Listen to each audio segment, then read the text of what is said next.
Hello, everyone, and welcome. My name is Lori Cunningham, and today we're celebrating caregivers all over the world. I became a caregiver myself a little over 3 years ago when my husband had a stroke, and I was very involved in his recovery. We had both recently retired, and we're looking forward to all kinds of adventures together, but that changed. Many caregivers are in the shadows when it comes to getting recognized and appreciated, which is why we're here today. Each November, we celebrate National Caregiver Month, honoring those who devote their lives to providing care to others. This November, we remember the people who lovingly give baths, clean houses, run errands, and provide comfort. We're here to recognize all you do, to celebrate you, and to offer support. So let's get started. I'd first like to introduce Michelle McCann. Michelle is the Director of Quality and Risk Management at Encompass Health Rehabilitation Hospital of Sewickley in Pennsylvania. As a strong patient and caregiver advocate, Michelle coordinates support groups and education services for individuals involved in her hospital's stroke, brain injury, amputee services, and caregiver networks. Welcome, Michelle.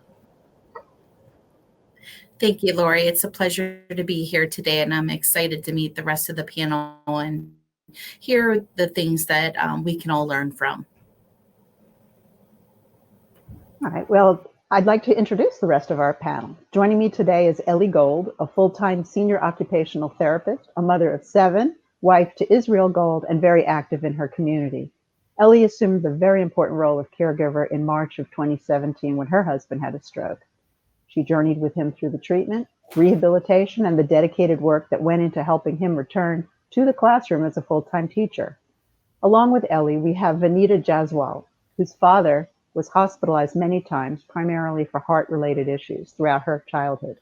While in college, Vanita also worked to help support the family, and she stayed close to home in order to help care for her father, at one point even putting her academic career on hold.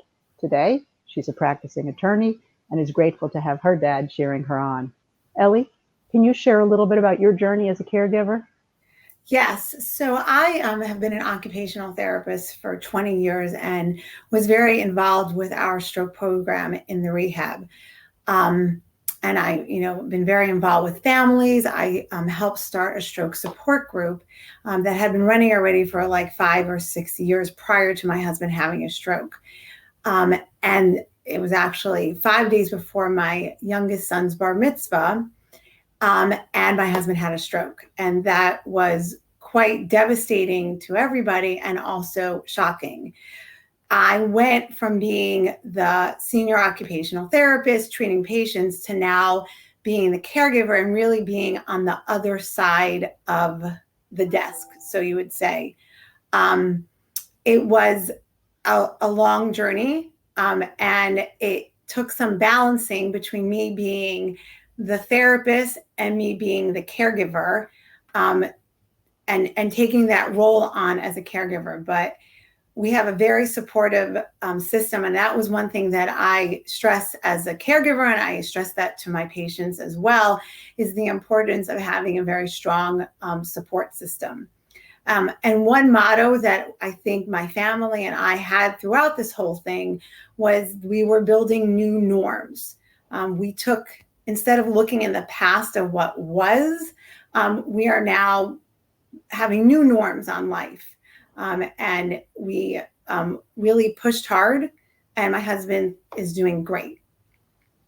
That's wonderful. I think your situation is very much like mine in that you had expertise as an occupational therapist. I had a background in counseling, and I think we both used our skills in different kinds of ways, but I'm sure I would think that you thought it was a benefit. Oh, yeah. It has been, right? Yes, very much so. And now, what about you, Vanita? Can you share a little bit about your journey as a caregiver? Sure.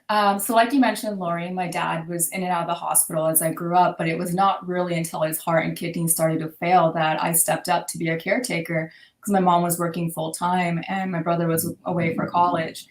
And during this time, I became his biggest advocate. And while he was giving up hope, I was helping him push for alternative therapies like the LVAD, which helps the heart pump blood, and also for transplant.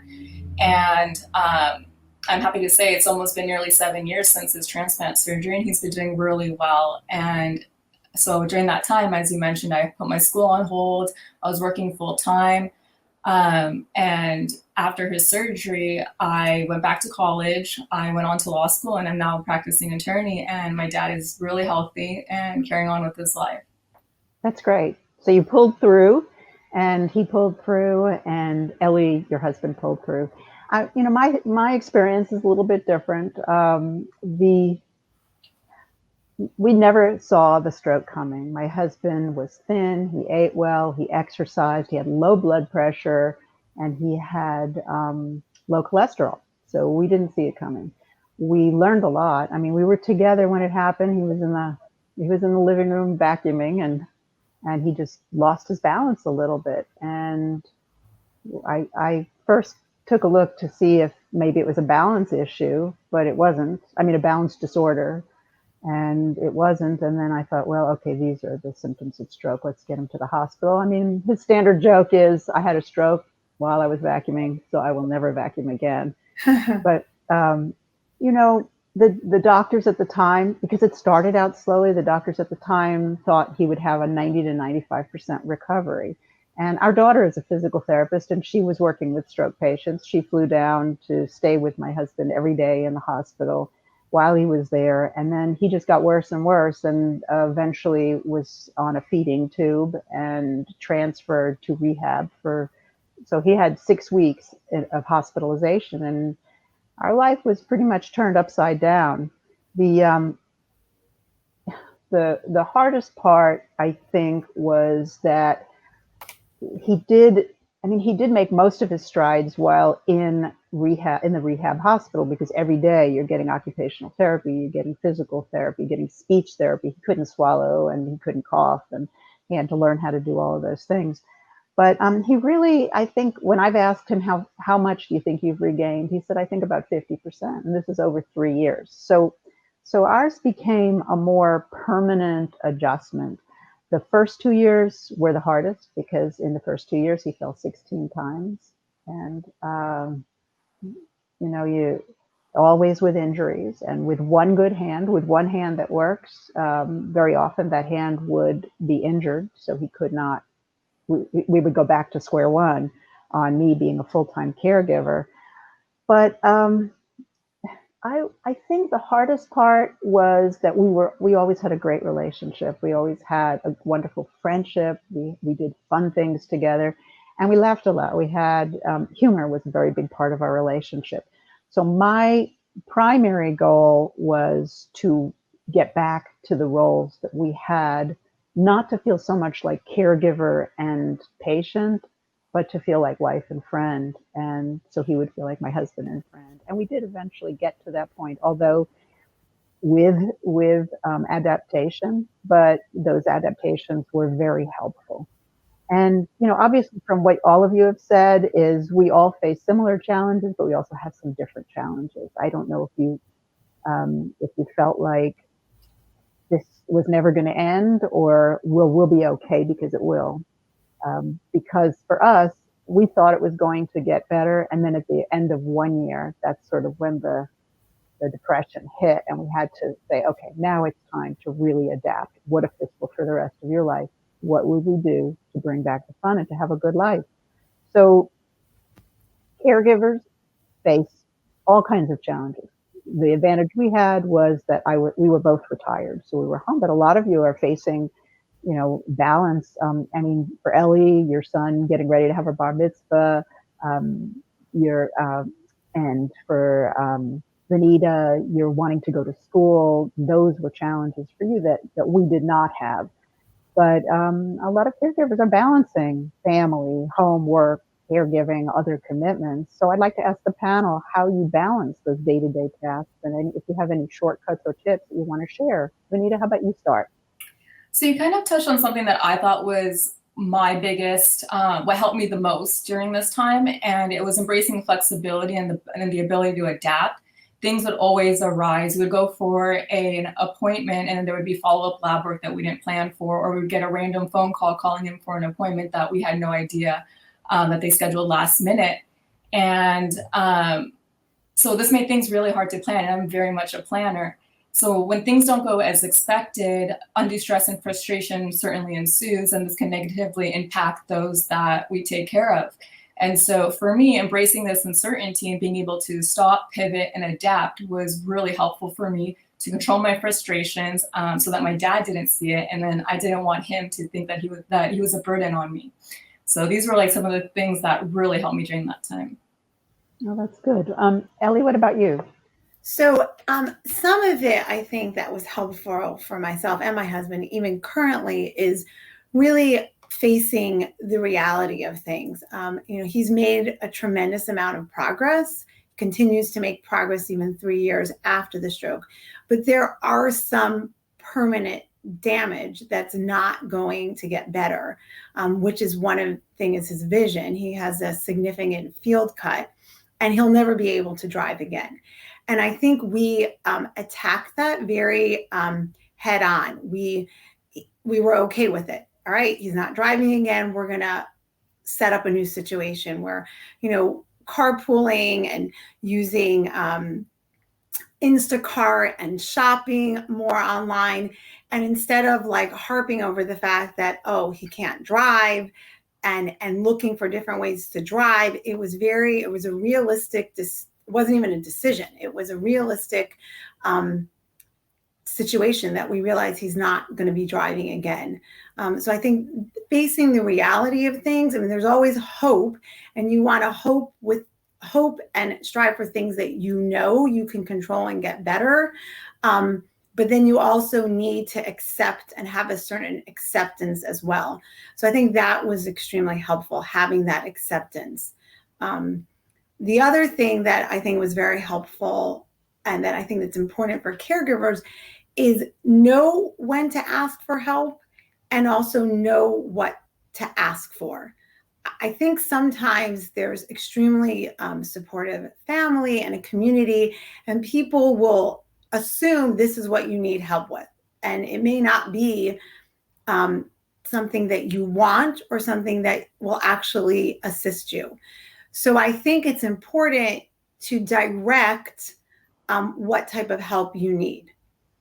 That's a really good point. I know that, I was lucky to have a relative, my husband's sister, who said, if you want to go on a vacation, Lori, I will come out here and stay with my brother, your husband. And I hadn't thought about that, but it is nice to be able to be very specific about what you'd like, what the kind of help that you'd like. I think we had neighbors who offered to bring us certain foods that we don't eat, and that was very nice of them. But, you're right, you really don't need certain things. Now, Vanita, how did you schedule time for yourself as a caregiver? Because that's a pretty big challenge. So for me, self-care generally involved working out, going for walks, prioritizing sleep, and also taking time to study. I was studying for the LSATs at the time. So after I dropped my dad off for dialysis, let's say, which he was generally there for about 4-hour sessions, I would go to the gym in the morning and then come back to the center with my books and study until he was done. I would also go to the local park, and I would take my dad with me because it was good for him to get out as well. And even if he wasn't up to walking, he felt weak that day, he would sit on the bench while I would go for a run, and he would patiently wait. And on particularly long days, I would take naps to recharge. And something that Ellie touched on is tapping into your network. And so I would often reach out to my mom when she would get home from work if I just needed time for myself in the evenings. And that was very helpful. And I feel like these all really helped me be there 100% for my dad when he needed me. Yeah, that's great. What about, Ellie, what about you? How did you find time for yourself as a caregiver, or did you? I balance things. My husband is very respectful of my time. So he would be the one pushing me, to go out, go exercise, go for a walk, go shopping. And same way with Vanita, we would do things together in a, more modified way. Just one story, a few months after the stroke, I very much enjoyed going to New York City. And I love walking in New York City. This is challenging because for my husband with his vision issue, the crowds in New York are hard. So we just did things a little bit differently. We, went on the Circle Line, which is the boat in New York. So I was able to still experience fun stuff and things that give me pleasure, but we did it in a little bit more of a modified way. Yeah, so you did things together. I know Yeah. that does help, because when you are in a relationship with a person, you really want to keep that going, you know? I mean, that's, I think one of the hard things is that, well, and this is what Vanita said, you know, you didn't want to make your father feel bad or like an imposition or anything. And I know with my husband, he always used to listen. If I had, you know, some feelings that I wanted to talk about, he always listened, and he was very reflective and understanding. And I didn't feel right telling him that I was exhausted, that I felt detached and isolated. And so I felt like it was important to tap into other people on the outside. You know, in my situation, for the first 2 years after my husband's stroke, I did not do such a great job taking care of myself. I as I said before, I was hopeful in the first year. So the first year actually wasn't that hard. At the end of the first year, when we realized this recovery is not happening, that's when we both kind of got into a slump. It was the falls. It was my husband's falls that were the last terrain that I felt like we needed to deal with. And so,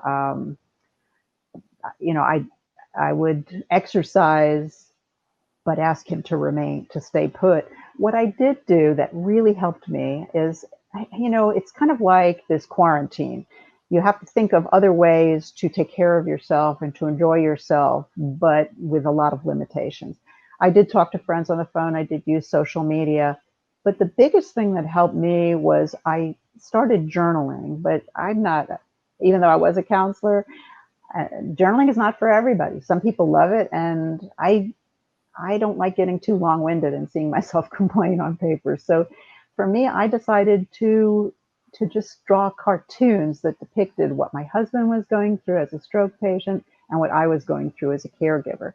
And I ended up with probably about 100 different cartoons over the course of the first 2 years. And I went to see the grief counselor I saw after my father passed away, because it's grief when you're dealing with all these losses. And she said, we would start the conversation by me showing her the cartoons, and we would laugh a little bit about it, but we would talk about the real things. It kept it light for me. I needed an outlet that kept things light. And then she suggested that I blog what I've learned, because I really have felt like all this research that I've been doing on how to make my husband feel better, how to find things that we can both do together, then that I did start blogging. Also, another thing that really helped was sort of being an armchair traveler, just like people are doing during the quarantine, is spending time looking up places to go, but with adaptations, just as both of the other panelists have said. It really is helpful when caregivers share what they've learned and tried, and a great way to make connections with people who are in similar situations, especially considering the potential for caregiver burnout and how it impacts your physical and mental health. So now would really be a good time to check in with our expert, Michelle McCann. Michelle, what are your thoughts about caregiver burnout? While there are a lot of aspects of caregiving that are positive and many positive uplifts of caregiving, we see too often the physical, the emotional, and the economic strains that caregiving can put on the caregiver didactic. Caregivers happen in many different ways. Sometimes we see those loved ones that have chronic progressive conditions, and we have moments where we decide to take on that caregiving role. But too often, caregivers are thrust into the role because there is a loved one that has an immediate stroke or heart attack or an accident, and there's really no time or preparation to prepare for that role. Life changes for both parties at that moment, both the care recipient and the caregiver. And what may have started out to be just a short-term arrangement in the care recipient or the caregiver's mind now may grow because the aspects of caregiving dictate that. And eventually many caregivers take on that full-time responsibility, whether they initially expected that or they didn't. Caregivers oftentimes, if they don't have appropriate coping mechanisms, can find themselves taking on too many tasks. And sometimes there is that lack of asking for help or accepting help from, close supports and relatives. And eventually, the negative impact of that is compassion fatigue or caregiver burnout, unfortunately. While the two are not the same, oftentimes they do overlap. Caregiver fatigue can initially start as those symptoms where a caregiver may not feel that they are meeting the expectations of their loved one. Sometimes they feel as though whatever they do is not enough for that person, and they might start to have negative expectations of how effective they are in the caregiver role. Sometimes they feel trapped. They don't know maybe necessarily what the next move will be, and they feel stuck in their situation. Sometimes they feel guilt. Sometimes the guilt of wanting release from the situation, but then also feeling as though they would be abandoning their care recipient if they were to ask for assistance or ask for help. Eventually, these negative emotions can lead to caregiver burnout. And that's when we see a longer state of physical and emotional mental exhaustion from the caregiver role. Caregiver burnout is usually something that occurs when the caregiver feels overwhelmed and they don't have a release or appropriate coping mechanisms, and they just succumb to the constant demands of the caregiving role. Oftentimes there could be role confusion, like as we've just heard with both Ellie and Vanita and Lori's situations, caring for loved ones who were spouses or parents. Can be extremely confusing because we reverse those roles oftentimes. Parents, our parents now are the ones that we're caring for, and children become parents, and spouses, become a care receiver instead of their husband or wife. And that can cause extra confusion and disappointment of those unmet expectations, those dreams, those long-term goals that you once both shared. At first, caregiving always is that positive. We take on or embrace those caregiving roles because of the positives, that relationship we had with someone prior to these things happening. And so, we want to have a positive outcome for both our health and theirs. And when we start to realize that that person is not going to be back to the baseline or be able to progress back to a full recovery, despite our best efforts, that's when we start to burn out or show signs of that caregiver strain. Other things that might creep in as we are in the caregiving role for a prolonged period of time may start to show anger toward the individual. We might feel hopeless or helpless in the situation. Some of our caregivers have physical changes. For some caregivers, they may have appetite changes where they find consolation in food and they turn to food for emotional healing. I've worked with caregivers who had quite the opposite, where they felt as though because their care recipient was no longer to enjoy food, that they gave up eating nutritious meals and cooking for themselves because their care recipient could no longer eat by mouth. So it just depends on the individual and what they do internally to try to cope with those feelings of guilt, hopelessness, and being emotionally overwhelmed. Sometimes then caregivers have sleep disturbances. They start to put in more extended hours, thinking that if they stay up later and get ahead with chores and other responsibilities, that they'll be able to take on more responsibilities with their care recipient. And that usually only backfires because that makes someone more fatigued and more exhausted during the daytime when they're really needed for that physical and emotional support. Other times, the lack of interest in normal day-to-day activities, that person starts to feel the loss of self, and they start to not do the things that typically they've enjoyed doing or used as a tool for coping or relaxation. And unfortunately, sometimes that caregiver may turn to artificial means, whether it's turning to prescription medications and overuse or abuse of those medications, or consuming alcohol as a release, or taking sleeping pills or some other kind of medication to kind of mask their emotions. Eventually, the most negative impact of this burnout can be both in the caregiver care recipient relationship. And unfortunately, there is a group of caregivers who resort to having hostility toward their care receiver. And that unfortunately can lead to abuse or neglect of task. And then that's a negative outcome for both the care receiver and the care recipient. Those are good points. And it does seem like even if there is anger, which I think is a normal part of caregiving, that those who are still very loving and kind and have not lost it to want to hurt somebody, that they end up turning the anger onto themselves, is that I can be a better caregiver and I shouldn't have these feelings, but those feelings are normal in people. And I was just wondering, Michelle, do you have any suggestions on how to actually avoid caregiver burnout? And what's your thought on seeking professional help? When do you think it becomes critical for getting better? That's a great question, Lori.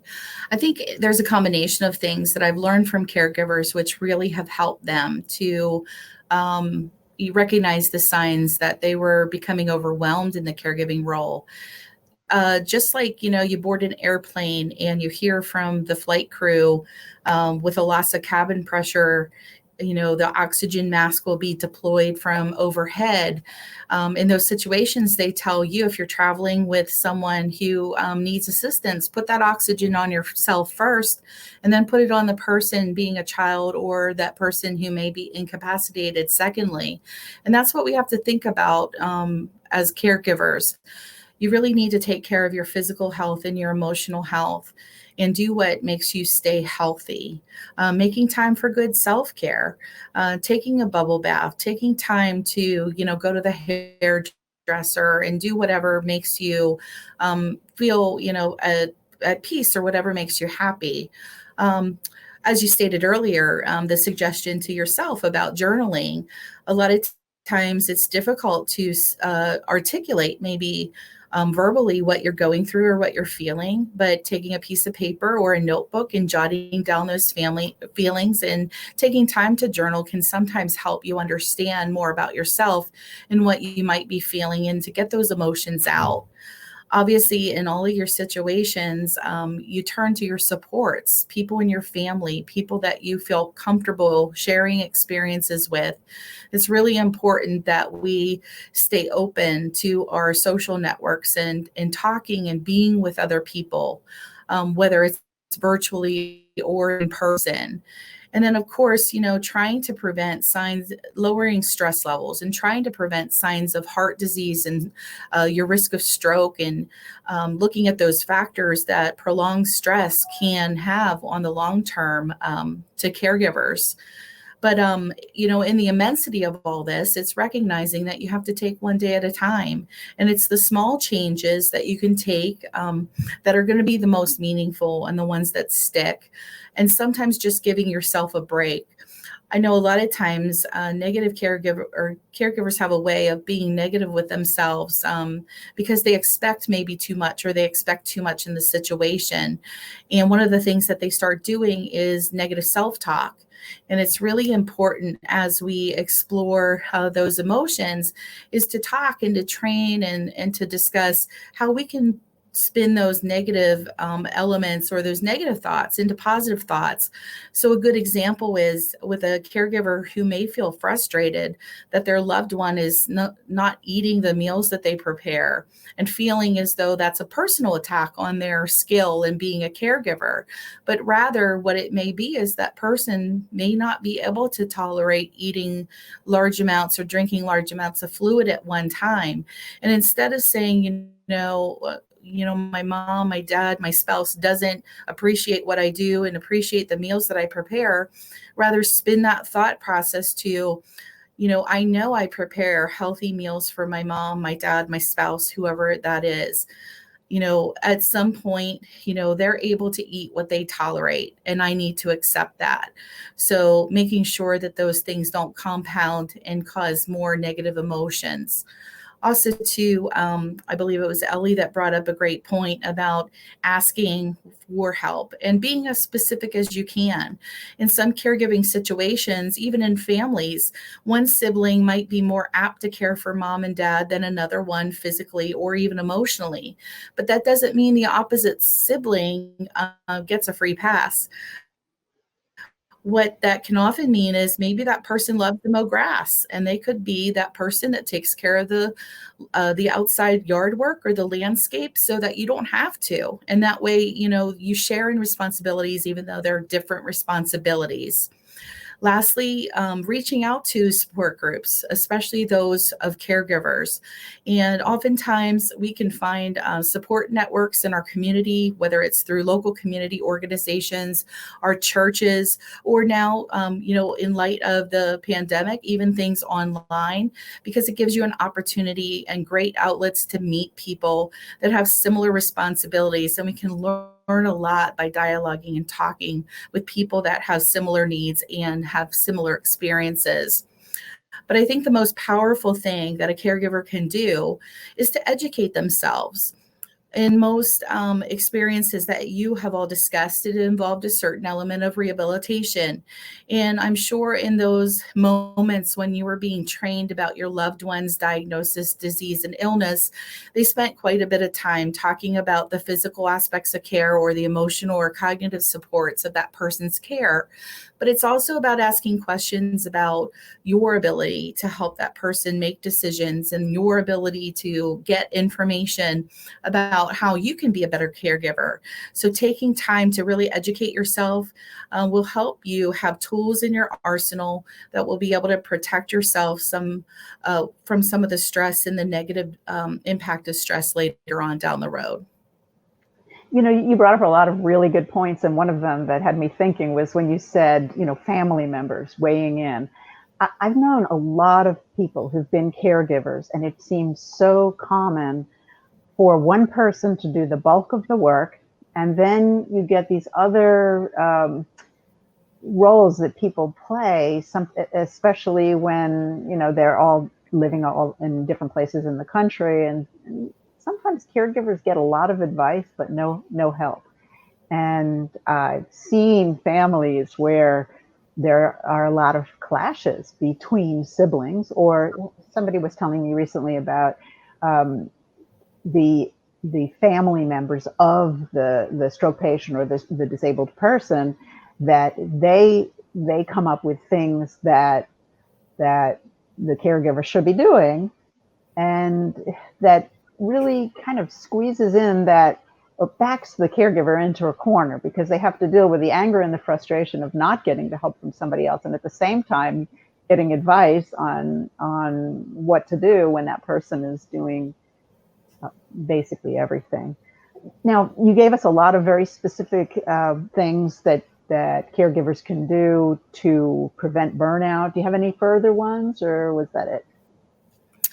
Well, I think sometimes beyond just the good nutritional intake that you can focus on, and getting exercise and trying to maintain activity, whether it's going out for a 10-minute walk or socializing with friends, is trying to find and oftentimes revive hobbies or interests that you once had, because that's part of the person, the caregiver. And sometimes we find a loss of identity in ourselves and not doing the things that we once enjoyed. So, reading, playing music, whatever it is, gardening, taking up a craft or something like that.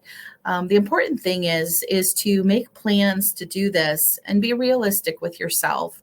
I think forming action plans or penciling down concrete goals is a good way to kind of reinforce the importance of following through with those things. One of the suggestions that sometimes I use with caregivers is have them rate themselves on a scale of 1 through 10, how confident they are that they will stick through with the action plan, and to make very reasonable goals. So going week by week, maybe their goal is to be able to go get their nails done. and that's something that they enjoy doing, and something they don't get to do very often. And have them rate themselves on a scale of 1 to 10. And typically, if they fall below a 7 on the confidence scale, that's when you can, as a supportive person, ask, well, what is it that makes you feel less confident that you're going to accomplish that goal? But it really helps to make that to make it stick by writing it out and kind of building a plan, and then building off of that. People can make longer range goals then, things that they want to do or hope to do in 3 months, and also rating themselves on that confidence scale. So those are things that I think have been helpful to caregivers that I've known. I would love to hear from the other panelists on what they did for what coping strategies they used and what resources they found.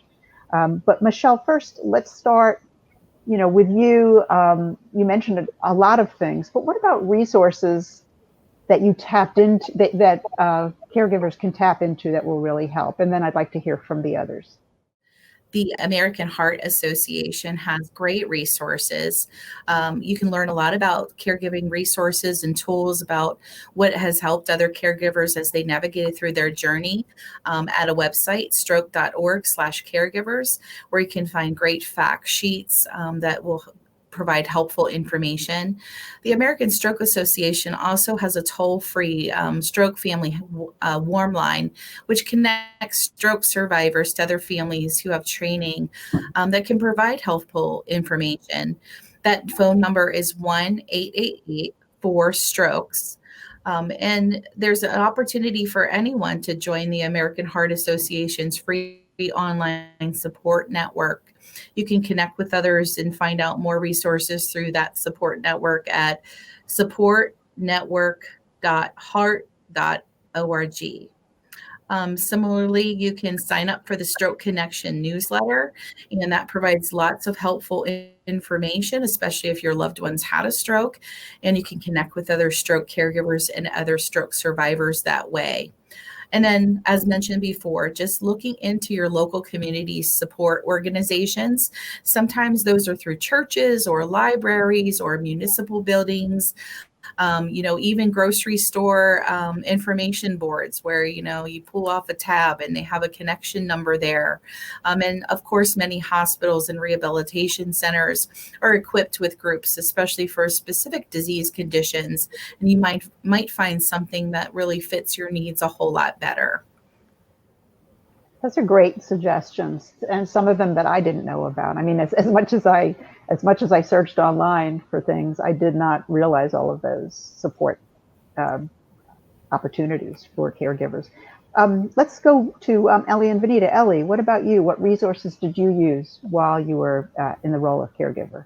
I think my resources probably were a little bit different. Some of the things that I think that gave me, I don't know if the right word is comfort, but made me much calmer as a caregiver, was knowing that I really sought out the best medical care, the rehabilitation care for my husband, and being okay with that, being okay with the results, because I knew that I went to the best rehab, and I knew that I took him to the best outpatient rehab facility, and I knew that we found, many doctors that, are very highly trained in very specific areas. So I think those were some of my resources that and I think along the way, navigating the medical community is not always the simplest, even for a healthcare professional, and just knowing who to turn to and telling your story to make sure that you're getting the most appropriate care. Some things also as a caregiver that I think that probably helped me a lot was realizing that not every day is a perfect day, and we're in this journey together. And when you're driving on a course, there's going to be bumps, there's going to be hills, and you got to roll with it. So I think that's important. And the other thing I think that I learned was sometimes it's okay to say no. It's okay to say no to some, community responsibilities. It's okay sometimes to say no to family responsibilities because you need to look out for yourself, and you also need to look out for your loved ones. So that was something that took some adjustment. Yeah. You really had a lot of advantages in, navigating the medical community, that because you're in that field, and that really is important. I did not have that, but what I have is a daughter who is a physical therapist, and she was the one that when my husband was in the hospital noticed that he was probably aspirating his food, and she was the one who ordered um, the swallow studies, and they said, "Oh yeah, well, it's a good thing we did." So Ellie, you really have that advantage. You know what's out there. You work in that system, so that's really good. Yeah, I think one thing I had to, realize that it's okay not to insult some of the medical community, but if you need to go other places and get second opinions or third opinions, it's okay because your loved one is your priority.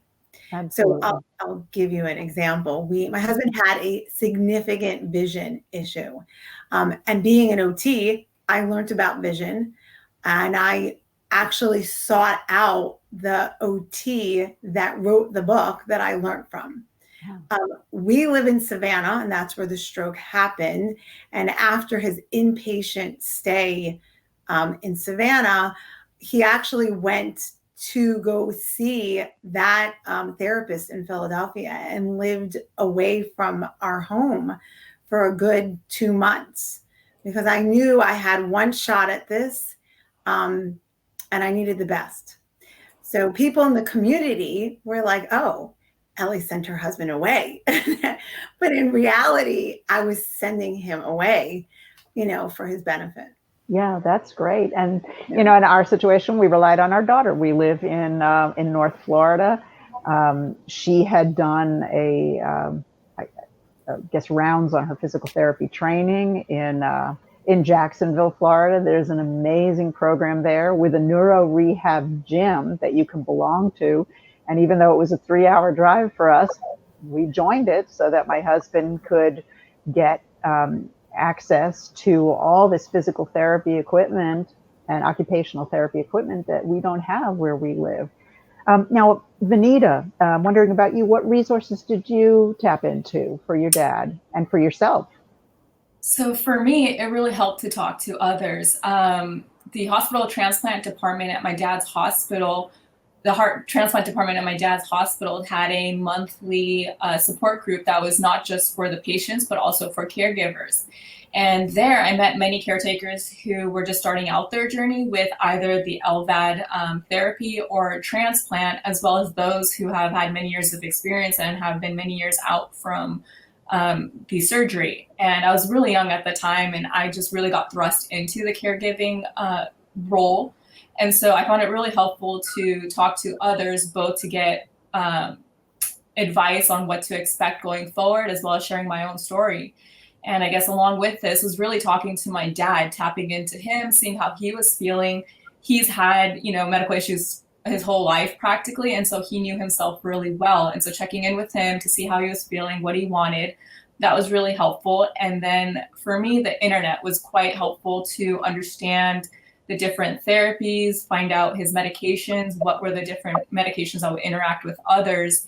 And it became really involved in his care. I would go to all of his appointments and I would ask questions from the physicians. And just how Ellie kind of tapped on, I also would question things that they would say based on what my dad was telling me and things that I've read. And we did push for a second opinion because his primary care did not think that he was eligible both for the LVAD or the transplant. And so that was really helpful to have done some research and see if he was or not. Now, both of you have, but Ellie and Vanita, you really tapped into a lot of the medical resources. And I did do a lot of that, but I was able to rely on my daughter. And once we did access a lot of really good medical care, but we had to fine tune. As Ellie said, you kind of don't feel bad about picking and choosing. You're not insulting somebody, but going for a second or third opinion. And when you do, sometimes you find a better care team. We did eventually find a great, wonderful care team of doctors and support people.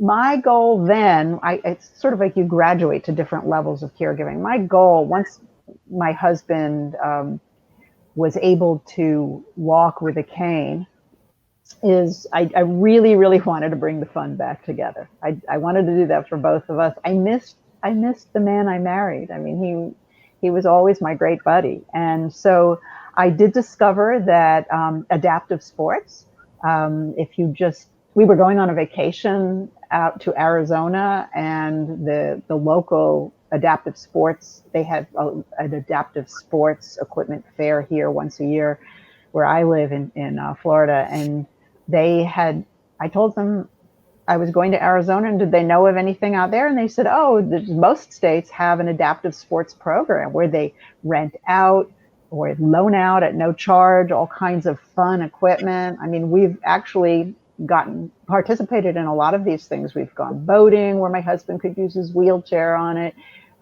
We did end up getting him a scooter after the first year, when we realized we wanted to bring back the equality between us, not me pushing a wheelchair, but just us going side by side on hikes and that kind of thing. One of the other resources we used was we tapped into the Adaptive Golf Association. They exist all over the country. They have clinics for people with disabilities and their families, and they're free, these clinics. They are wonderful, and they're for people with any kind of physical challenge. There was even a man on the last one we went to who was blind, and he was able to play golf.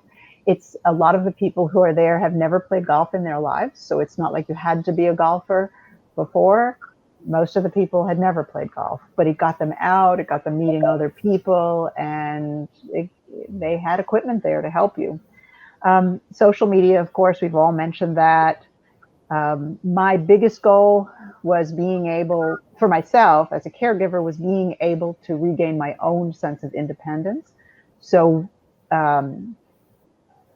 each of our kids had different roles in what we did. Like our daughter, she linked us up to the medical, and she was really, really helpful with physical therapy and helping us find the medical help that we needed. And our son is very, very much into technology, and he got us started on smart speakers and cameras. And we ended up also getting my husband a smartwatch with fall detection. So if he falls, or we programmed all of our neighbors' phone numbers in there. If he falls and gets knocked out, the smartwatch will ask him if he's okay. If he doesn't respond, then after, I think, 30 seconds, they will track his GPS on his watch, and they will send out an ambulance. A friend of mine who's a firefighter said there is something called lift assist. If you call 911 and all you need is help just getting off the floor, but you're not injured, you can call 911 and specify that you want lift assist, and they can come in and help you get up. And the cameras were extremely helpful too, because I could be out with friends and my husband could be out. Maybe his friends would have picked him up to go out to lunch. And I'll get a notification on my phone that somebody has approached my house, and I tap on it and I can see him going in. And only once did he forget the code to get in the front door, and I saw him there, and you're able to speak through those cameras. So I'd say, honey, did you forget the code? Okay, let me give it to you. And he was able to get in the house. So those were very, very helpful. And, I can say so much more, but we really don't have much time. I just want to say that all of the things I learned by doing research, by trial and error, and by the help of family and friends. So I did blog all of that information with my cartoons to keep things light on my cartoon blog. So if you're interested in finding out more resources, just do an online search in your search engine on Google or Safari or whatever you use, and just put in cartoon coping, all one word. Cartoon coping as one word will come up with links to to my blog, my cartoon blogs, and the resources that we discovered. Now, I want to bring things a little bit closer to the present right now because we are dealing with a pandemic. And so, Michelle, I want to ask you, in your opinion, how do you think COVID-19 has impacted caregivers? Well, definitely, COVID has taken life to an all new level for all of us, but certainly COVID-19 has heightened some of the challenges that caregivers face. Definitely the feelings that some can face with feeling alone or feeling isolated.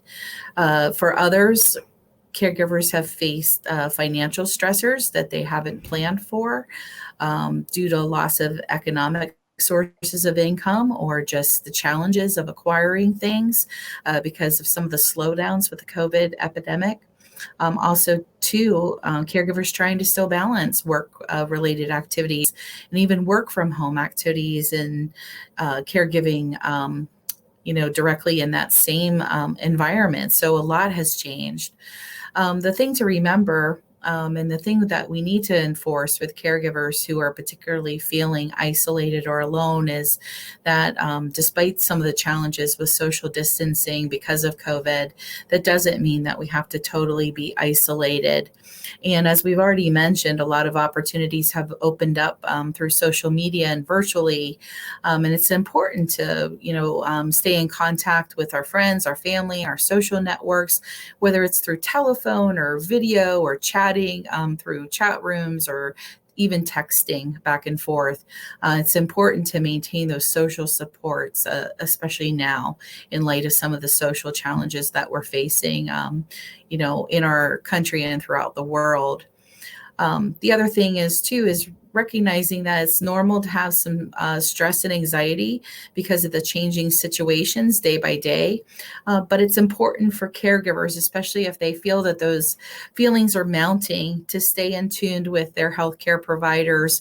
Many healthcare providers now are offering options of doing virtual appointments, and many specialists are doing virtual appointments as well as the in-person visits. So it's very important that the caregivers stay, with their care providers and letting them know if their individual circumstances have changed so that they can get help right away.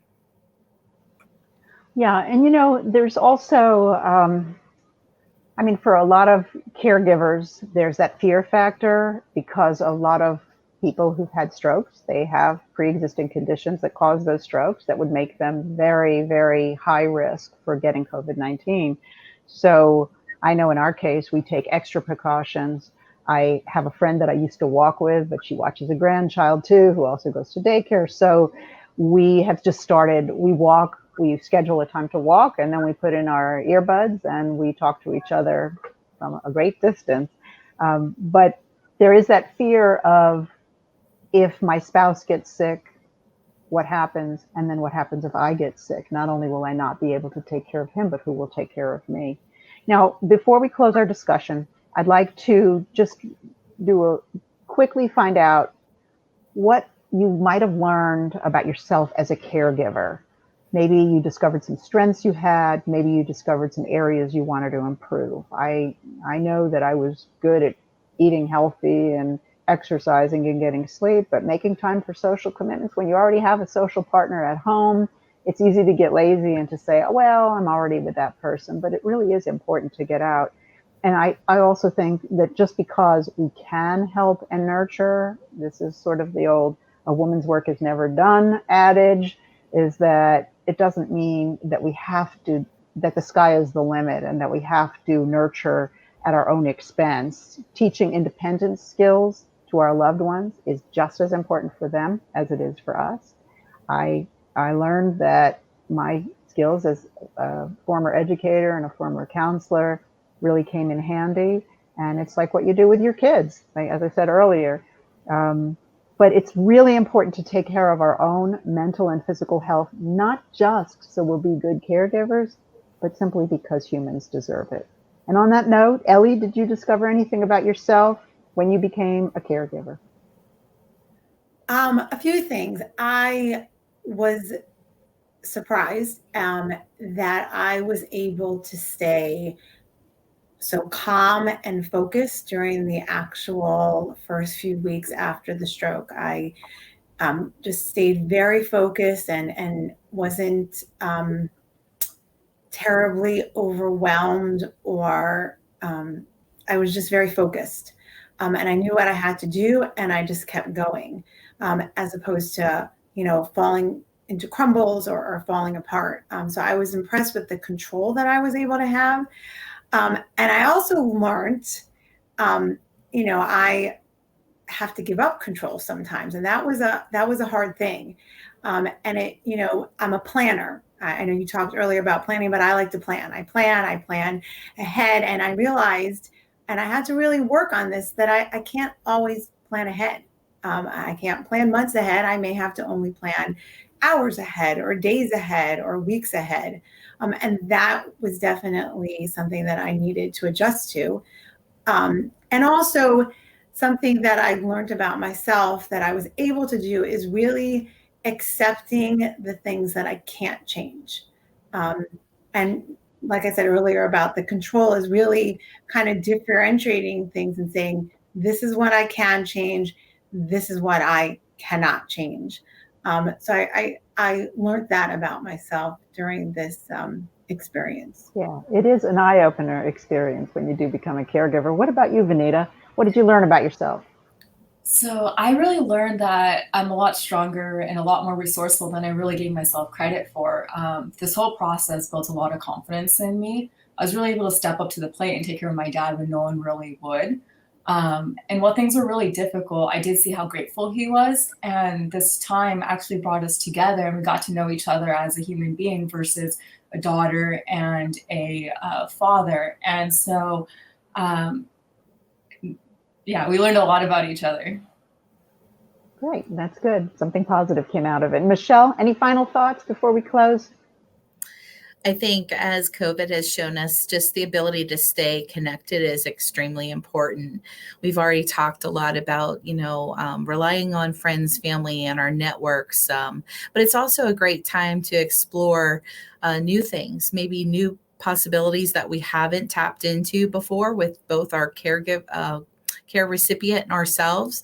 When we look at taking on new things, or, using hobbies and interests as coping mechanisms, building on shared experiences. Right now, there's a lot of opportunities online, even though we can't hop on a boat or a plane and travel and do some of the things that we were used to, or, even go to birthday parties or social gatherings with our family. We can still plan events, maybe virtually. There's a lot of great venues, travel companies, museums, zoos that are hosting virtual online events, and we can kind of host a virtual party in which we can still share experiences with our loved ones and our family, and build those memories together, even though it seems like there's a lot of shutdown or, negatives going on in our world right now.